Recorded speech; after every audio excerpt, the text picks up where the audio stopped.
Pues amados hermanos, esta es la segunda reunión del año. ¿Qué dijeron? La semana pasada no nos reunimos, sí nos reunimos. Entonces, esta es la segunda reunión y queremos seguir con el tema que hemos estado dando durante las últimas fechas del año anterior, hablando acerca del fruto del Espíritu Santo. Y esto, como usted lo ve, está registrado en Gálatas capítulo 5, verso 22 y 23. Alguien que no sea del pueblo de Dios, que no se haya convertido, que no haya sido redimido por la sangre de Jesucristo, entendamos lo siguiente: no es sellado con el Espíritu Santo. La persona que es sellada por el Espíritu de Dios es aquella persona que se ha convertido a Jesús y que ahora el Espíritu Santo lo sella. El Espíritu Santo ahora le pone una marca especial de que ahora es hijo de Dios. Y cuando esa persona tiene el Espíritu Santo, esa persona, hombre o mujer, esa persona va a empezar a dar un fruto natural. O sea, el fruto se da de una manera natural. Usted no ha escuchado nunca que un árbol de naranjas puje para dar naranja. Lo da en lo natural. Así son todos los frutos, se dan en lo natural. No se pueden forzar. A veces la gente puede aparentar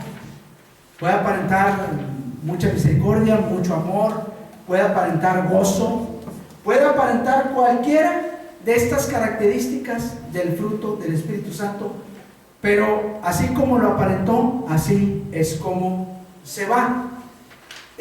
Recordando 2 Corintios capítulo 5, verso 17, dice la Escritura que de modo que si alguno está en Cristo es una nueva criatura, y las cosas viejas ya pasaron. ¿Qué quiere decir esto? Que mi vestuario anterior o mi vestido anterior, mi ropa anterior ya no funciona. Es una situación. Yo vivía en pecado, yo vivía en la carne, y ahora yo soy una nueva criatura. Las cosas viejas han pasado y aquí todas son hechas nuevas. Amén, gloria al Señor. La siguiente, por favor. ¿Es suficiente entonces confesar, arrepentirnos y convertirnos para tener un cambio en nuestro carácter? Pues la gente se puede convertir, pero puede seguir siendo enojón, perezoso, maldiciente, mañoso, vengativo, peleonero. ¿Por qué? Porque puede seguir caminando en la carne. Pero si se convierte y se arrepiente de una manera profunda, verdadera, y ha decidido dejar a su viejo hombre, entonces deja de ser perezoso, maldiciente, mañoso, vengativo, peleonero. Lo que habla Gálatas capítulo 5, versos 16 al 21 más o menos. Fíjense lo que dice aquí: no importa cuánto ores, no importa cuánto ayunes o cuál fiel seas en hacer la obra de Dios, si no lidias con tu pecado seriamente.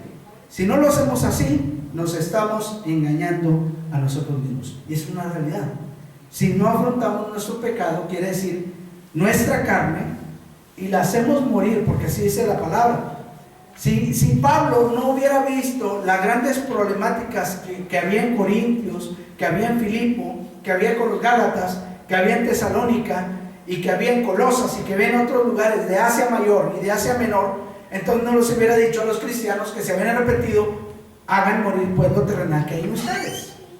Pero como él veía que se habían convertido a Cristo, pero seguían con tendencias en la carne, entonces Pablo marca muy claro. Por eso el Nuevo Testamento, las cartas en delante, no es para la gente que no conoce a Jesús, es para la gente que ha conocido a Jesús.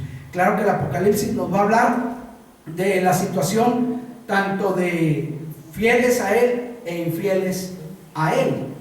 Sigamos. Habíamos visto que las obras de la carne, hay alrededor de 16 o 17 obras de la carne. Vamos a pasar, la que sigue. Enemistades, pleitos, celos, iras, etcétera, contiendas, decisiones, herejías, envidias. Adelante. Y Jesús nos enseña algo en Mateo 7:16. La Biblia me enseña que por sus frutos los vamos a conocer. Y hay una pregunta que Jesús hace: ¿acaso se recogen uvas? ¿De dónde? ¿De los espinos? No, no se recogen nomás de ahí. ¿O acaso se recogen higos de los abrojos? No, porque la naturaleza de este abrojo y la naturaleza de los espinos no es dar un buen fruto, al contrario, son plantas destructivas, nocivas para todas aquellas plantas que están a su alrededor. Impiden el buen crecimiento tanto de higos o de uvas. Por eso los higos y las uvas se dan ¿en dónde? En árboles plantados que, como dice la escritura, junto a las corrientes de aguas, que da su fruto ¿qué? A su tiempo, y su hoja no cae. Por eso nosotros los cristianos tenemos que crecer como árboles. De hecho, la Biblia compara los árboles como la vida de uno. Serán como árboles plantados junto a las corrientes de las aguas. Cuando la Biblia nos enseña de dar fruto, nos da esta comparativa, y entonces generalmente el que anda en la carne anda a ras del suelo. Por eso el abrojo y el espino crecen a ras del suelo. ¿Se ha topado en el monte con esos famosos que se mete al monte y va usted pantalón de mezclilla y le quedan pegados puros espinos llamados ¿qué? Cadillos? Y al rato, ay, me dolió, y me senté y me dolió. Y cuando vas, deja que vayas en pantalón. Si vas en shorts a correr en el monte, te vas a dar una buena espinada. Generalmente el espino y el abrojo crecen a ras del suelo, y así son aquellos que no dan fruto. Siempre andan como ¿qué? A ras del suelo. Y la Biblia dice, no, crece como un árbol y da fruto. Seguimos.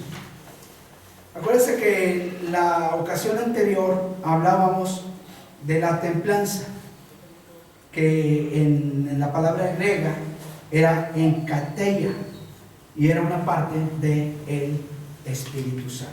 Adelante. Y ahora vamos a hablar acerca de esta característica. Y quiero decirte que la palabra gozo se puede identificar de tres maneras en el mundo. La podemos ver de tres maneras. 1, el gozo en el mundo. 2, el gozo en lo que es el pueblo de Dios cuando el pueblo de Israel salió de Egipto. Y 3, el gozo como fruto del Espíritu Santo ahora en medio de nosotros los cristianos. Fíjese, el gozo en el mundo, allá arriba del lado izquierdo dice, el gozo en el mundo es pasajero, es momentáneo, y el gozo en el mundo se basa en emociones, en pura emoción. Por ejemplo, a la llegada de un nuevo hijo, ¿qué surge? Alegría, gozo, y te entusiasmas. Y luego, ¿qué? Ya después de las desveladas, ¿qué empieza a suceder?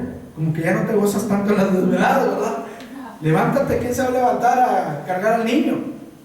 Y luego, también puedes estar gozoso. Ahora, digo, no es malo tener gozo, este gozo que es, pero hay que entenderlo como un gozo momentáneo. El problema es que causamos mal ese gozo. Si el gozo lo hacemos en nuestra propia carne y para deleitar nuestra propia carne, estamos empleando mal ese sentimiento que Dios nos ha dado. Pero yo me puedo gozar con la llegada de un nuevo hijo, yo puedo gozarme al recibir un nuevo empleo, yo puedo a lo mejor gozarme y gritar porque gané un partido, o en las Olimpiadas, pues después de que todos ganaron 100. O porque ganamos la quinta copa. Bueno, eso no lo quise mencionar, pero bueno, al ganar un partido en un deporte, en las Olimpiadas, después de que Rusia o Japón o China o Estados Unidos ya ganaron 100 medallas, luego después de que ya se va a terminar la Olimpiada, pues México gana una en remo, ¿verdad? Por así decirle. Entonces, bravo, bravo, bravo, y lo recibimos con honores, ¿verdad? Y como que nos ponemos muy contentos. Pero ese gozo es pasajero. También nos puede dar gozo si encontramos un trabajo o concretamos un negocio. No, hombre, nos fue muy bien, qué bárbaro. Pero ¿sabes qué? Es pasajero, hay que entenderlo así. O también, lo último, cuando te casas. Yo espero que cuando te casas se quede el gozo ahí, porque si no luego ya dices, pasas la segunda semana y dices, ya no tengo gozo. Y no debe ser así, debe de permanecer el gozo. Y Jesús nos enseña esto en Lucas capítulo 12, verso 16. Lucas 12, 16, le estoy facilitando, como quiera léalo bien en su casa, las escrituras, pero le estamos facilitando ya escrito ahí. Jesús nos enseña y nos dice, también le refirió una parábola. Jesús le refirió una parábola diciendo, la heredad de un hombre rico había producido mucho, ¡qué bueno! Y el hombre pensaba dentro de sí, ¿qué voy a hacer? No tengo dónde guardar mis frutos. Pues voy a hacer lo siguiente. Esto haré, voy a derribarlos. Voy a derribar esos graneros, voy a edificar mayores graneros. No era equivocada la situación. El hombre estaba contento. El hombre estaba logrando éxitos y los iba a edificar mayores a sus graneros, y ahí iba a guardar todos sus frutos, iba a guardar todos sus bienes. El problema sigue a continuación. Le iba a decir a su alma, no iba a agradecerle a Dios por todo lo que le había dado, sino le iba a decir a su alma, mira alma, al menos identifico 5 cosas ahí. Alma, muchos bienes tienes guardados para muchos años, qué buena onda. Hiciste muchos negocios, los frutos que te dio eso son, pues es para muchos años, ya lo hiciste. Repósate, come, bebe y regocíjate. La palabra regocíjate quiere decir gózate y gózate y gózate y gózate y gózate y gózate. Regozo, regocíjate. O sea, ten gozo una y otra vez. O sea, diré a mi alma, gózate, gózate, gózate, gózate, gózate, gózate. Entonces, gózate, ¿por qué? Por lo que tienes, por sus propios logros, así le dijo a su alma. Pero Jesús le dice, mira, cuando te gozas en tu alma y no agradeces lo que Dios te ha dado, has entrado a un gran problema. Dios le dijo, necio, esta noche vienen a pedirte tu alma. Y le dice, necio, y lo que has provisto, ¿de quién va a ser? Todo lo que reuniste, ¿quién se va a quedar con eso? Así es el que hace tesoro para sí y no es rico para con Dios. Por eso el profeta Joel lo profetiza, capítulo 1, verso 12. Y dice acerca de su pueblo, la vid está seca, pereció la higuera, el granado también, la palmera y el manzano. Todos los árboles, fíjense, habla de árboles. Árboles es tipo hombre, o sea, es un tipo de hombre, es un símbolo hombre, árbol. Dice, todos los árboles del campo se secaron, por lo cual se extinguió el gozo, ¿de quién? De los hijos de los hombres. Pasemos a la siguiente. Ese es el gozo terrenal, ese es el gozo momentáneo, que hay que saberlo aplicar y darle la gloria al Señor. El segundo gozo que encuentro en las Escrituras es el gozo del propio pueblo de Dios. La alegría que tiene, desbordada por lo que Dios ha hecho con ellos. En este tipo de gozo, el gozo está centrado no en el pueblo, el gozo está centrado en Dios. El gozo está centrado en lo que Dios ha hecho para con el pueblo. Y si vemos, por ejemplo, el Salmo 28:7, dice, Jehová es mi fortaleza, Él es mi escudo, en Él confió mi corazón y fui ayudado, por lo que se gozó mi corazón y con mi cántico le voy a alabar. Es un gozo donde el pueblo de Dios canta a Él. Cuando usted viene y alaba el nombre del Señor, usted tiene 2 maneras de hacerlo. 1, de manera sistemática y nada más leyendo la letra, o 2, comprendiendo la letra e identificándose con esa letra y alabando el nombre del Señor. Siempre es bien importante la actitud del corazón.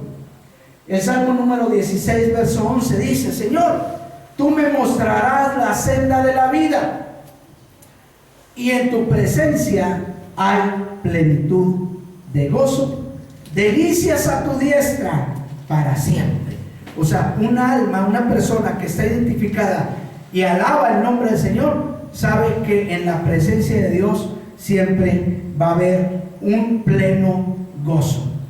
Por eso por ahí el Salmo 100, ahí del lado izquierdo, dice al menos yo encuentro 1, 2, 3, 4, 5, 6 cosas importantes. Número 1, cantad. Cantad alegres a Dios, habitantes ¿de qué? De toda la tierra. Le habla a toda la tierra porque fuimos creados por Él. ¿Usted recuerda lo que dice la palabra? El que esté triste, ¿qué?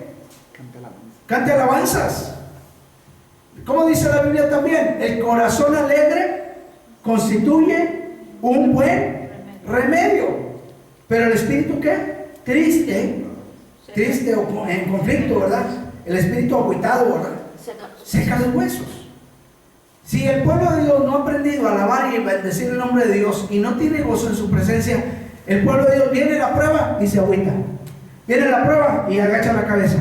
Viene la prueba y tipo Elías, cuando estaba huyendo de aquella reina malvada. ¿Cómo se llamaba esa reina? Jezabel. ¿Y quién era el esposo de Jezabel? Era un rey. Acá. Y Elías le llegó en lo profundo de su alma, de su corazón, la advertencia de esta reina malvada. Y en lugar de confiar en Dios, le tuvo miedo y se decayó su semblante y se puso debajo de un árbol enedro, esperando a morir.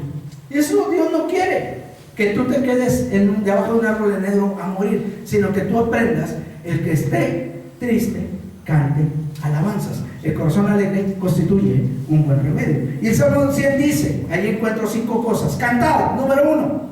¿Quiénes? Alegremente a Dios, habitantes de toda la tierra. 2. Servir. ¿Servir a Dios cómo?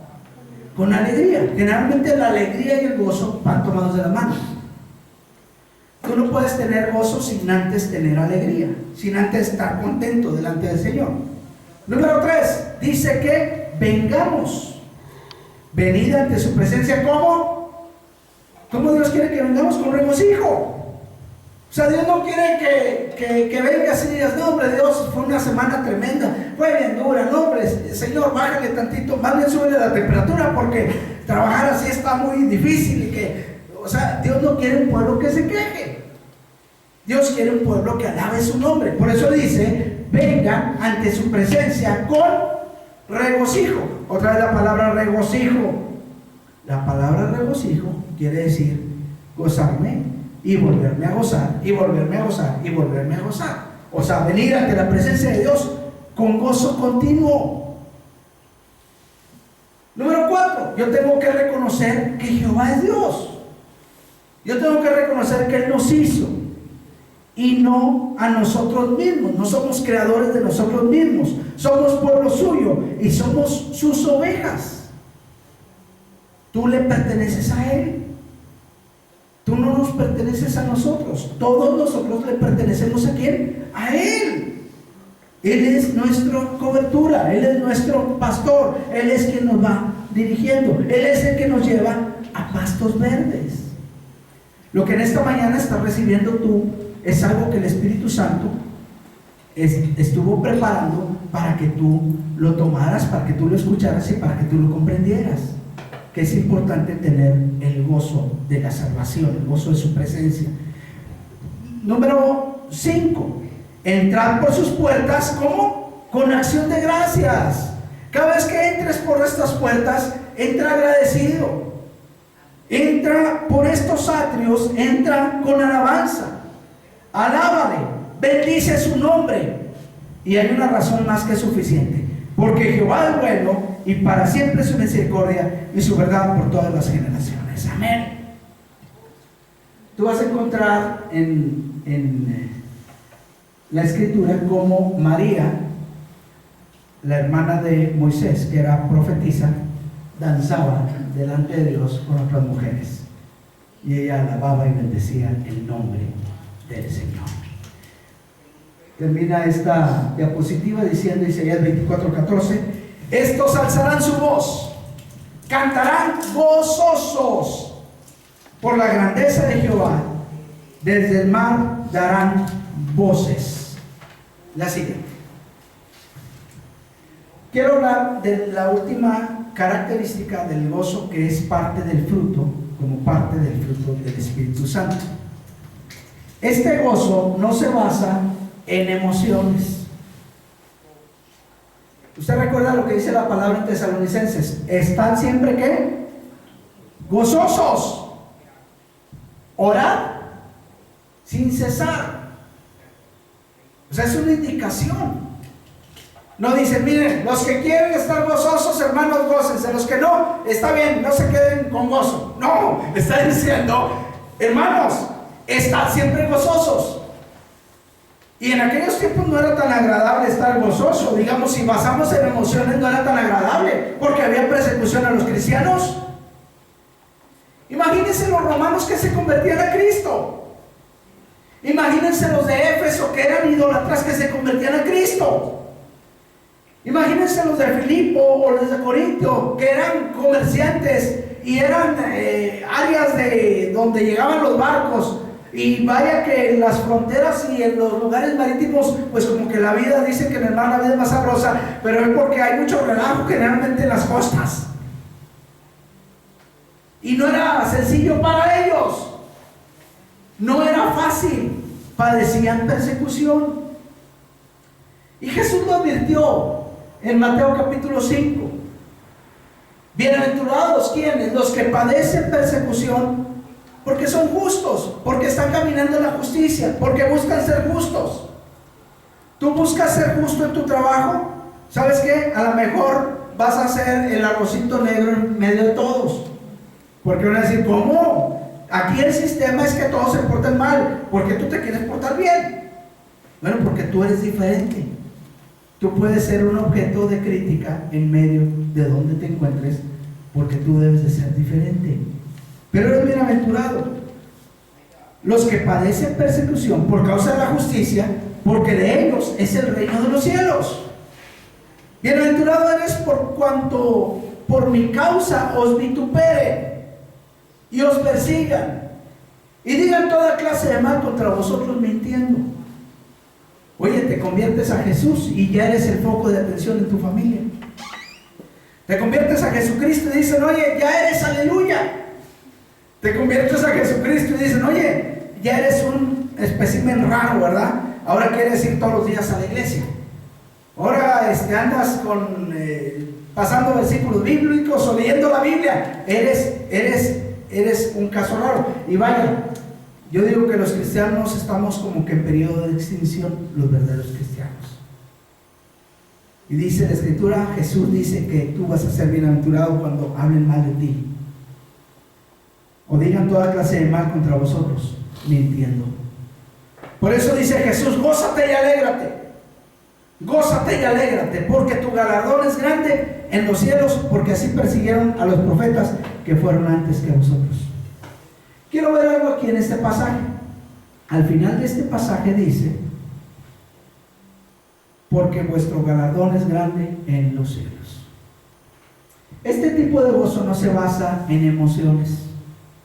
Este tipo de gozo no se basa en que ahora tengo un nuevo hijo, en que ahora tengo un nuevo trabajo, en que ahora gané la copa, en que ahora tengo X, logré un gran cierre de mi negocio. No, este gozo se basa en caminar en la verdad. Este gozo se basa en que yo estoy dispuesto a padecer por el nombre de Jesús, sea lo que sea, y yo voy a estar ahí en ese lugar, en medio de la prueba, voy a estar agradecido. ¿Por qué? Porque yo comprendo que la salvación en Jesús es tan grande que no estoy dispuesto a negar a mi Señor. Y es lo que pasó con Pedro, ¿se acuerdan? Pedro negó al Señor, pero luego Pedro reconsideró. Y luego el Señor le habló, y luego el Señor le dice, Pedro, ¿me amas? ¿Estás seguro, Pedro, me amas? O sea, después de lo que hiciste, Pedro, en realidad ya te has arrepentido, ¿me amas? Y Pedro estuvo arrepentido y estuvo dispuesto a seguir a Jesús. Y ese es el reto para nosotros de este tipo de gozo. El último, el tercero, que aunque usted esté pasando pruebas, usted esté agarrado de la mano de Dios.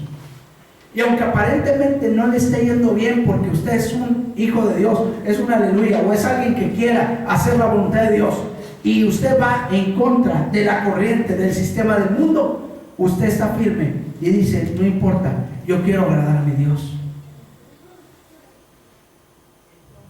Por ahí se acuerda usted de la vida de Daniel, un poquito antes de ser llevado al foso de los leones. ¿Qué sucedió? ¿Alguien me recuerda, por favor? ¿Qué sucedió un poquito antes? Bueno, ok, adelantito. Antes del foso de los leones. Antes. Le impidieron que orara a Dios. O sea, Daniel se había levantado un edicto, ¿te acuerdas? Que decía que estaba prohibido a la estatua, exactamente. Eso queda un poquito atrás de la escritura en la pared. Y entonces Daniel, bajo, ¿qué dicen? Le armaron un 4, ¿verdad? Y luego fueron con el rey y le dijeron, ¿tú dijiste esto, rey? Sí lo dijiste. Bueno, pues hemos encontrado que Daniel, ¿cómo que Daniel? Este rey estimaba mucho a Daniel. ¿Cómo que Daniel? Sí, y tenemos la prueba, y tenemos la evidencia. Y vimos que Daniel oraba a otro Dios, a su Dios. ¿Y qué pasó con Daniel? ¿Negó? ¿No negó? A veces estás comprometido y para tratar de salvar nuestro pellejo, negamos. Todos se ríen, ja, ja, ja, ja, ja. ¿Por qué no te ríes? No, es que traigo gripa. No, espérame, ¿por qué no te ríes? En lugar de decir, no, es que no comparto lo que me estás diciendo. O sea, discúlpame. No te ofendo, pero no comparto. Es que estamos aquí con la raza. Aquí así hablamos. Aquí es el sistema entre nosotros. Aquí nos llevamos pesado. Pues no, con nosotros es diferente. El pueblo de Dios se debe manejar diferente, de acuerdo a los principios, de acuerdo a lo que es justo delante de Dios, y entonces estar dispuesto a enfrentar consecuencias del sistema del mundo. ¿Y cómo termina Daniel? En el foso de los leones. Es una realidad. ¿Usted cree que Daniel en su gozo no era fácil? Iba muy contento al foso de los leones y bravo, voy a ir con los leones. No, pero él dijo, Señor, yo sé que tú estás conmigo, y estuvo dispuesto a todo, a morir, aún yendo en contra de lo que el sistema dijera. Él quería honrar a Dios. ¿Qué hicieron Daniel y sus amigos en Daniel 1? El rey les cambió el platillo y los van a alimentar con esto, esto y esto. No, espérame, nosotros los hebreos no podemos comer eso. Eso deshonra a mi Dios. ¿Y se acuerdan qué pasa? Hacen una solicitud y les fue concedido, y fueron 10 veces más sabios que todos los sabios en aquel lugar. Dios honra a los que le honran, pero enfrentaron las situaciones. ¿Y qué fue lo que los sacó adelante? El confiar en la presencia de Dios. Primera Tesalonicenses capítulo 1 verso 5 dice, pues nuestro evangelio, o sea el evangelio de Cristo, no llegó a vosotros en palabras solamente, porque esto no solamente son palabras, sino también llegó en poder, en el Espíritu Santo, y en plena certidumbre, o sea, con plena conciencia, como bien sabéis cuáles fuimos entre vosotros por amor de vosotros. Y vosotros vinisteis a ser imitadores de nosotros y del Señor. O sea, todo se reproduce según su género. Y un buen cristiano, un hijo de Dios, un siervo de Dios, se reproduce en hijos e hijas de Dios, temerosos y correctos, porque tienen que enseñar, o tenemos que enseñar la palabra de verdad. Por eso lo hemos mencionado una y otra vez. No se trata de transmitirles un conocimiento, sino que vivamos la verdad del Evangelio de Jesús. Recibiendo la palabra en medio de gran tribulación. No fue sencillo. con gozo del Espíritu Santo. La palabra de ellos no era tan sencillo recibirla. Sabían que te habías convertido a Jesús el Señor. Tenías un gran problema porque había otro señor llamado César. Saludaban y decían: César es el Kyrios, o sea, César es el Señor. Y entonces aquel que se convertía a Jesús ya no decía César es el Kyrios. Ahora decían Jesús es el Kyrios, Jesús es el Señor. Y gran problema, porque César empezó a perder ¿qué? Su fuerza de reinado, porque ahora los cristianos tenían otro rey. Ya no era César, ahora era Jesús el Señor, y estuvieron dispuestos a morir por él. Yo no sé cuántos de nosotros que estamos aquí estamos dispuestos a morir por el nombre de Jesús. Pero si usted investiga un poco en internet, en sitios oficiales, en sitios verdaderos, no amarillistas, no alarmistas, sino sitios donde hablen la verdad, usted va a ver que en Oaxaca hay una persecución increíble en contra de los cristianos. Usted va a ver también que en Nigeria hay una matanza en contra de los cristianos. Y en muchos lugares del mundo hay jovencitos que han muerto debajo o detrás de un fusil, donde los fusilan porque Jesús ha sido su Señor, y ya el sistema del gobierno en el mundo ya no ha sido su Señor. Por predicar el nombre del Señor muchos han muerto. Por llevar Biblias a otros lugares donde son países comunistas, han muerto. Hay lugares en la Sierra de México donde no hemos sabido, pero la gente los mutila, los mata a machetazos, porque Jesús es su Señor. De tal manera que habéis sido ejemplo a todos los que de Macedonia y de Acaya que han creído.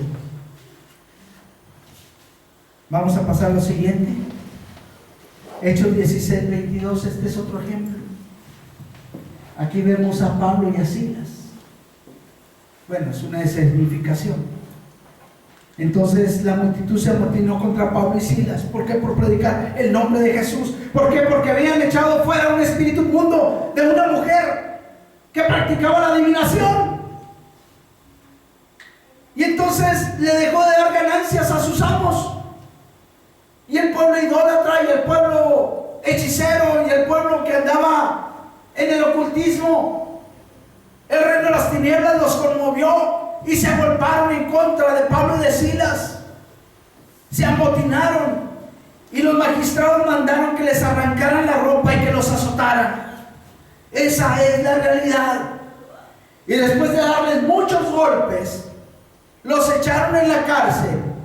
Ordenaron al carcelero que los custodiara con la mayor seguridad.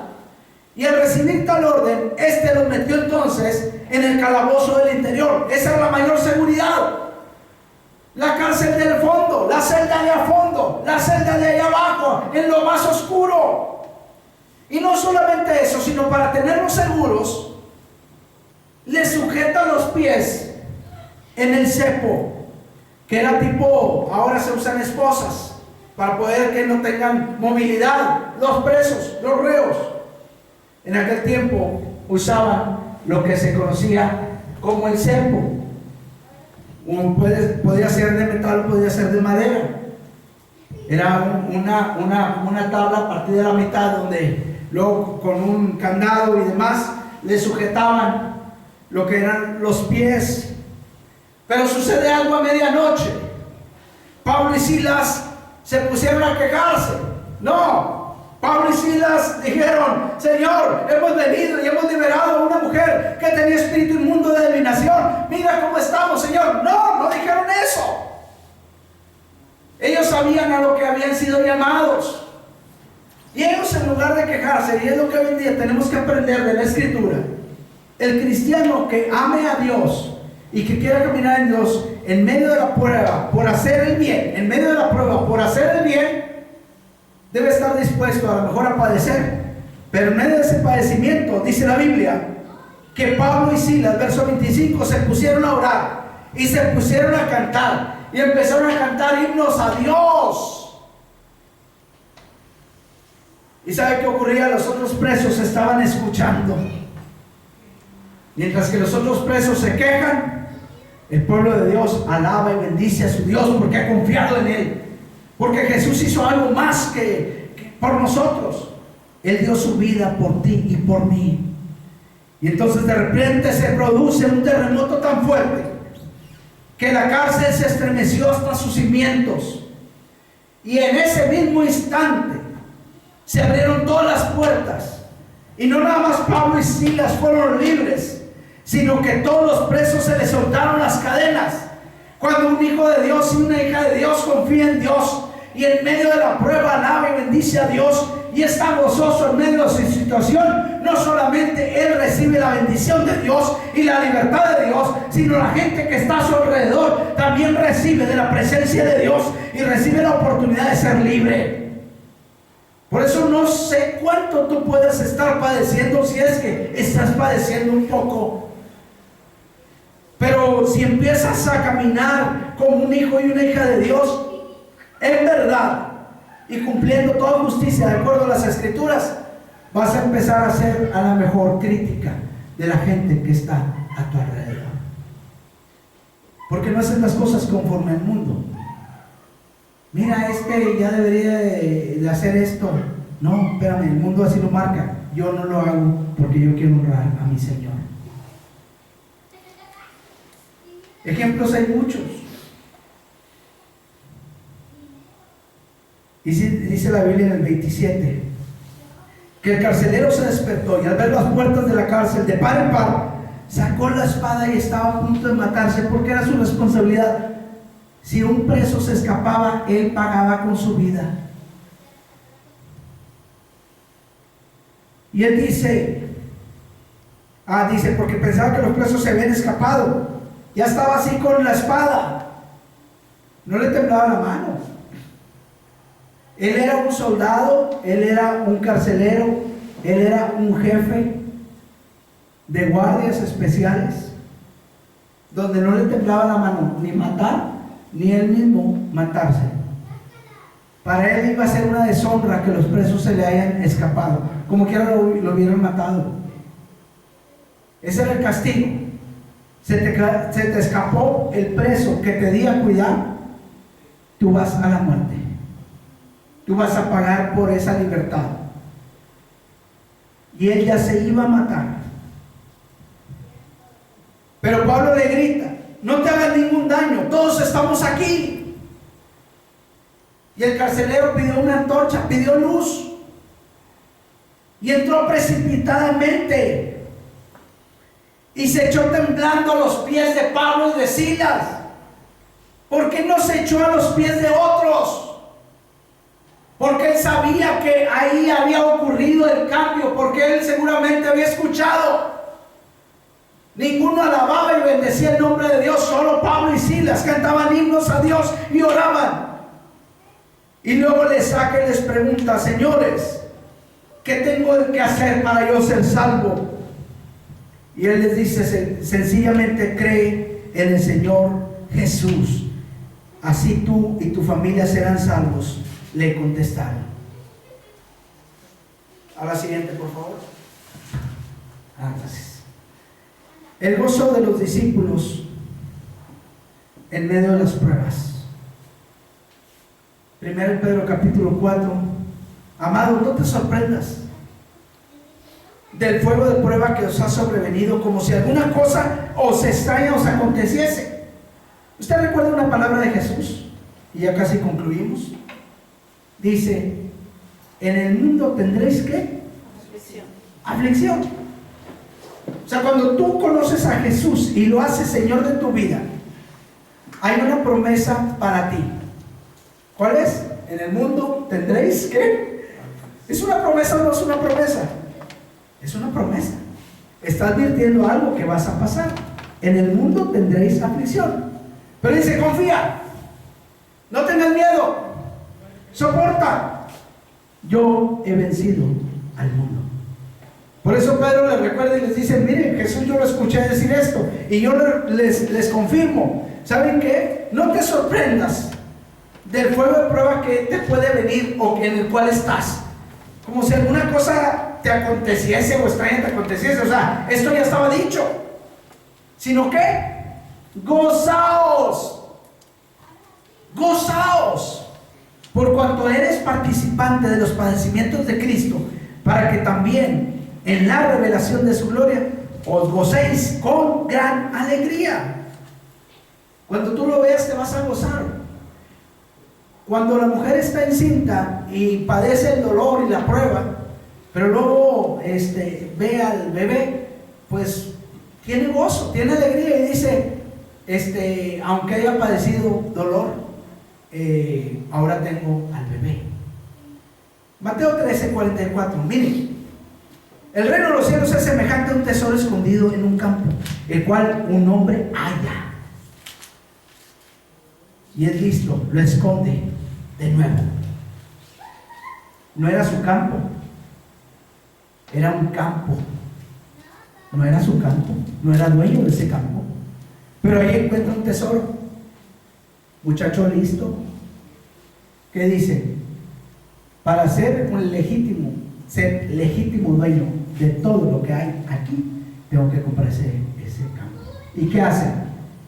Vende todo y compra ese campo y saca ese tesoro, y gozoso por ello va y vende todo lo que tiene y compra aquel campo.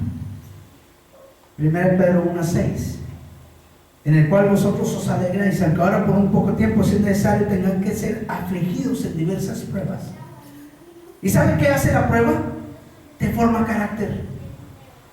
Y en lugar de que anteriormente en nuestra vana manera de vivir o antigua manera de vivir venía la prueba y nos echábamos a llorar o peleábamos o a ver cómo le hacíamos para salir en medio de la prueba, ahora oramos, ahora buscamos de la presencia de Dios y le pedimos: Señor, ¿de qué manera tengo que salir?